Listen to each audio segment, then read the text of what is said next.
வணக்கம். மங்கையின் சமையல் நிகழ்ச்சிக்கு உங்களை மீண்டும் வரவேற்பதில் மகிழ்ச்சி. இன்றைக்கி பதிவில் என்ன பார்க்க போகிறோம்னா, நெத்திலி கருவாடு வெஜிடபிள் சேர்த்து குழம்பு. நெத்திலி கருவாட்டு குழம்பு. அது கூட போடுறதுக்கு முள்ளங்கி 1/4 கிலோ காட்டு எடுத்து வச்சுருக்கேன். 2 முருங்கைக்காய், எங்கள் ஊர் போனத்தலை கத்திரிக்காய் 2 எடுத்து கட் பண்ணி வச்சுருக்கேன். அப்புறம் தாளிக்கிறதுக்கு வெங்காயம், அது கூட அரைக்க 2 தக்காளி. தாளிக்கும் போது ஃப்ளேவர் நல்லா வரணுங்கிறதுக்காக ஒரு 10 பல் பூண்டு உரித்து வச்சுருக்கேன். அப்புறம் அதுக்கு தேவையான அளவு ஒரு லெமன் சைஸ் அளவுக்கு புளி எடுத்து கரைச்சி வச்சுருக்கேன். கருவாட்டு குழம்புக்கு ஒரு நூல் தூக்கலாக புளி இருந்தால் நல்லாயிருக்கும். அதுக்காக கொஞ்சம் ஒரு நூல் ஜாஸ்தியாக எடுத்து வச்சுருக்கேன். அப்புறம் தாளிக்கிறதுக்கு கடுகு, வெந்தயம், எண்ணெய், மஞ்சத்தூள் இதெல்லாம். மசாலாவுக்கு ஒரு சாம்பார் வெங்காயம் ஒரு 150 கிராம் அளவுக்கு எடுத்து வச்சுருக்கேன். ஒரு 1/4 மூடி தேங்காய், ஒரு 3 ஸ்பூன் மல்லித்தூள், 1.5 ஸ்பூன் மிளகாத்தூள், ஃப்ளேவர் கிடைக்கிறதுக்காக ஒரு 3 பல் பூண்டு, குழம்பு திக்காக வரத்துக்காக கொஞ்சம் கடலப்பருப்பு. இதில் ஒரு 10 கடலப்பருப்பு மட்டும்தான் யூஸ் பண்ணிக்க போகிறோம்.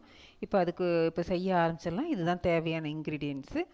இப்போ நம்ம இந்த நெத்திலி கருவாடு வாங்கிட்டு நான் தலை வாலெல்லாம் எடுத்துகிட்டு உள்ளே இருக்கிற அழுக்கெல்லாம் சுத்தம் பண்ணிவிட்டு நல்லா க்ளீன் பண்ணி வச்சுருக்கேன்.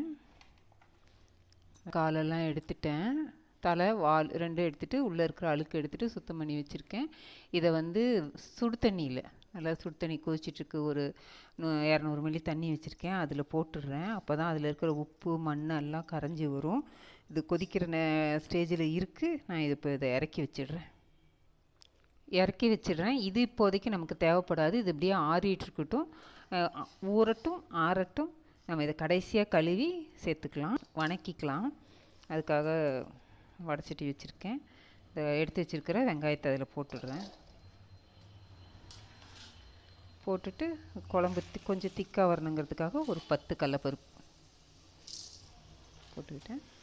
அது வணங்குறதுக்கு ஒரு ஸ்பூன் எண்ணெய். நம்ம வெங்காயம் முழுசாக வணங்கணுங்கிறது இல்லை. அந்த கடலப்பருப்பு பொரியிற வரைக்கும் இருந்துச்சுன்னா கூட போதும். நான் முன்னையில் அந்த கடலப்பருப்பு சேர்க்க ஆரம்பிக்கிறதுக்கு முன்னாடிலாம் வெங்காயத்தை பச்சையாக தான் போடுவேன் குழம்புக்கு, புளிக்குழம்புக்கு. அப்புறம் கடலப்பருப்பு சேர்க்க ஆரம்பித்ததுக்கப்புறம் எப்படி இருந்தாலும் கடலப்பருப்பு வறுக்க தானே வேணும், அது கூடயே வெங்காயத்தையும் போட்டுடலாம் அப்படின்னு சொல்லிட்டு இதையும் போட்டுடுறேன். அதனால் இது வணங்கிட்டு இருக்கட்டும். நீங்கள் அதுக்குள்ளே மங்கையின் சமையல் சேனலை சப்ஸ்கிரைப் பண்ணிட்டு வந்துடுங்க. பெல் பட்டனையும் ஆல் பட்டனையும் கிளிக் பண்ணிக்கோங்க. அப்போ தான் நம்ம வீடியோஸ் வரும்போது உங்களுக்கு நோட்டிஃபிகேஷனில் காமிக்கும். குழம்பு ரொம்ப அருமையாக, சுவையாக, டேஸ்ட்டாக, வீதி முழுக்க மணக்கிற அளவுக்கு ரொம்ப டேஸ்ட்டாக இருக்கும். வீடியோவை ஸ்கிப் பண்ணாமல் பாருங்கள்.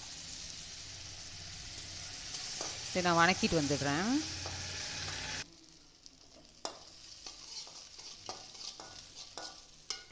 கடலப்பருப்பு செவந்துருச்சு.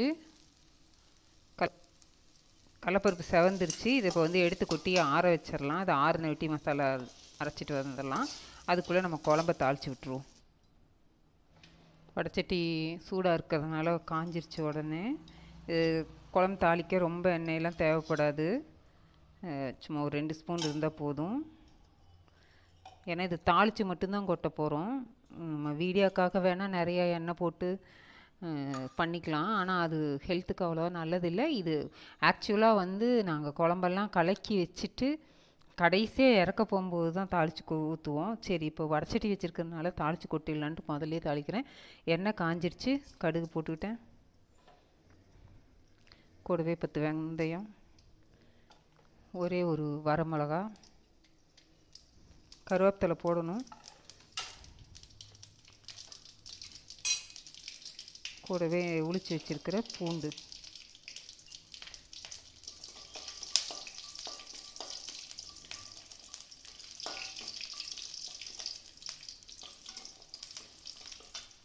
அப்புறம் அரிஞ்சு வச்சிருக்கிற வெங்காயம்.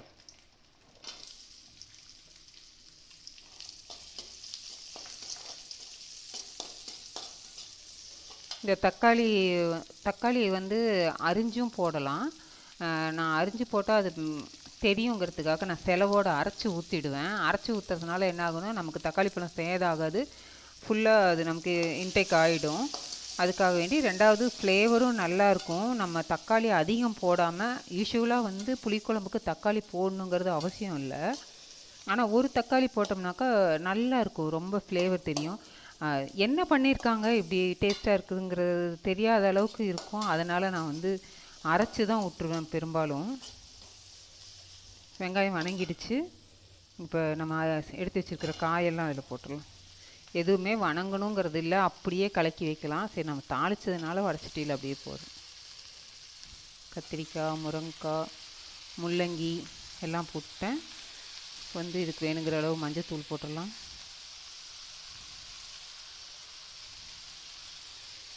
அப்புறம் கரைச்சி வச்சுருக்கிற புளியை ஊற்றிடுறேன்.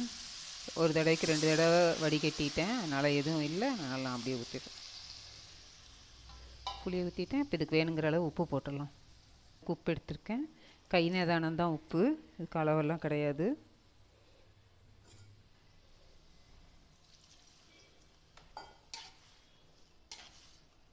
இது வந்து காய் வந்து புளித்தண்ணியில் தான் கொதிக்கணும். அப்போ தான் வந்து காய் உடையாது. அப்படியே க்ரன்ச்சியாக நல்லாயிருக்கும். ஆனால் வெந்திருக்கும், ஆனால் நான் உடையாமல் நல்லாயிருக்கும். இது அப்படியே கொதிச்சிட்டு இருக்கட்டும். நம்ம அதுங்குள்ளேயும் செலவு அரைச்சிட்டு வந்துடலாம். செலவுனா வெங்காயம், தேங்காய், மல்லித்தூள், மிளகாத்தூள், பூண்டு இதை வந்து அரைச்சிட்டு வந்துடலாம். அது கூட தக்காளி. குழம்பு வந்து நல்லா கொதிச்சிச்சு. காய் வந்து அரை வெக்காடு வெந்துருச்சு. நம்ம செலவையும் அரைச்சிட்டு வந்துட்டோம். இப்போ அதை வந்து ஊற்றிக்கலாம். நல்லா மை மாதிரி அரைச்சிட்டு வந்துச்சு, ஊற்றிக்கலாம்.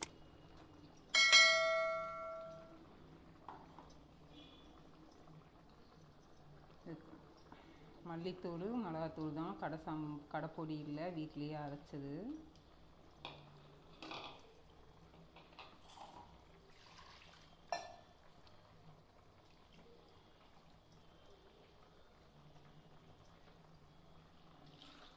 ஜாரையும் கழுவி அதையே ஊற்றிடலாம், சேதம் பண்ண வேண்டாம்.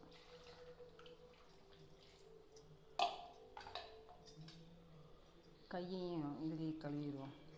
கை இதில் கழுவுறேன்னு நினைக்காதீங்க, இதுதான் கைமணம், அம்மாவின் கைமணம். நம்ம அம்மாலாம் நமக்கு இப்படி தான் சமைச்சு கொடுத்தாங்க. கலந்து விட்டுட்டேன். தண்ணி வேணும்னா தண்ணி ஊற்றிக்கலாம், நமக்கு தேவைப்படாதுன்னு நினைக்கிறேன். இல்லை, நான் கொஞ்சம் ஊற்றிடுறேன்.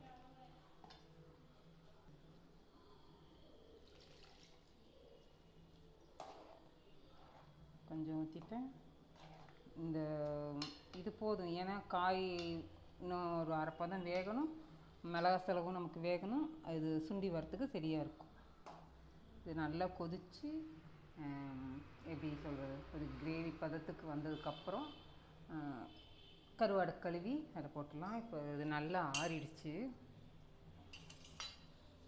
சுடுதண்ணியில் போட்டிருக்கேன், நல்லா ஆறிடுச்சு. இதை வந்து இப்படி மேல் தோல் தேய்ச்சோம்னா இந்த மேலே இருக்கிற இந்த எல்லாம் மண்ணெல்லாம் வந்துடும்.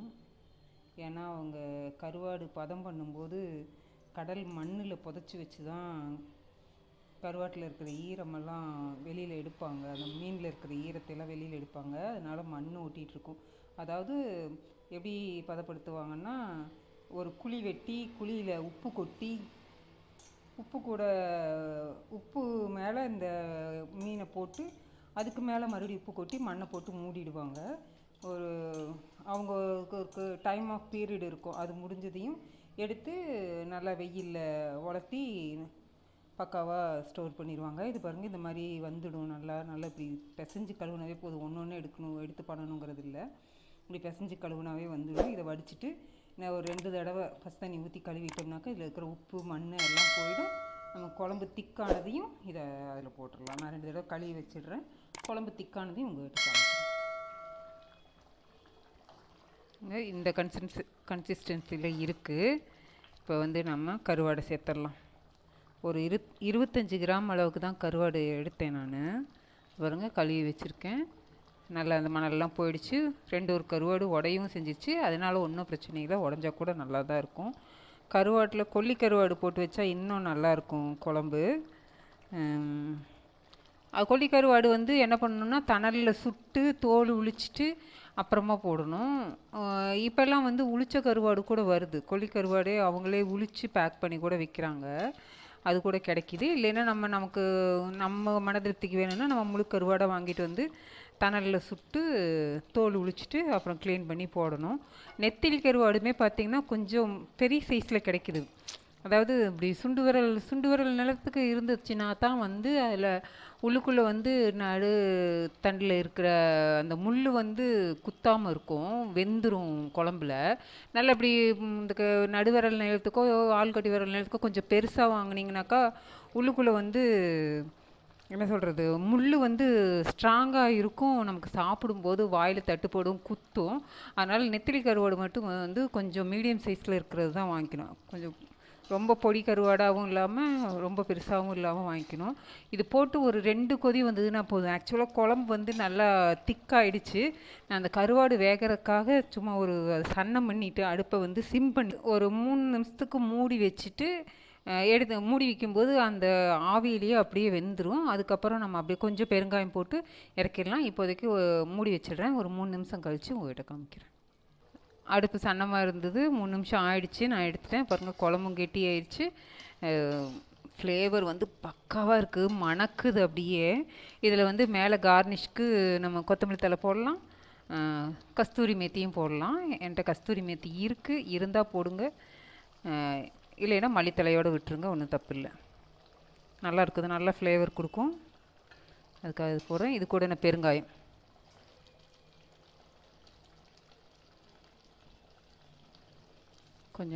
கொஞ்சமாக பெருங்காயம் போட்டுவிட்டேன்.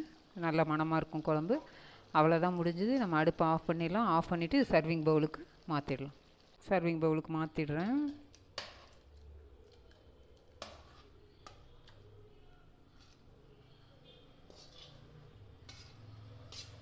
குழம்பு நல்ல தயிராட்டமாக இருக்குது. இதில் வந்து நல்ல சுடுசோறு வச்சு கருவாட்டு குழம்பு ஊற்றி சாப்பிட்டா இருக்கும். இன்னொரு விஷயம் என்னென்னா, இந்த கருவாட்டு குழம்பு பழைய சோறுக்கு இன்னும் சூப்பராக இருக்கும். கொஞ்சம் சாதம் வந்து விதையாக வடிச்சிட்டு நம்ம இன்றைக்கி மதியம் சாப்பிட்டுட்டு அந்த சாதத்தை வந்து இந்த நைட்டுக்கு வந்து கொஞ்சம் தண்ணி ஊற்றி அப்படியே தட்டு போட்டு மூடி வச்சிடணும். மறுநாள் காலையில் எழுந்துட்டு அந்த தண்ணி ஊற்றின சோத்தை புளிஞ்சு வச்சு இந்த ஆறுன இந்த குழம்பையும் ஊற்றி சாப்பிட்டோம்னா சும்மா சொர்க்கமே தெரியும். சூப்பராக இருக்கும். செஞ்சு பாருங்கள், சாப்பிட்டு பாருங்கள்.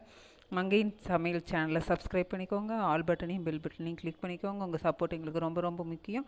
இது மாதிரியான இன்னொரு பதிவில் உங்களை மீண்டும் சந்திக்கிறேன். நன்றி, வணக்கம்.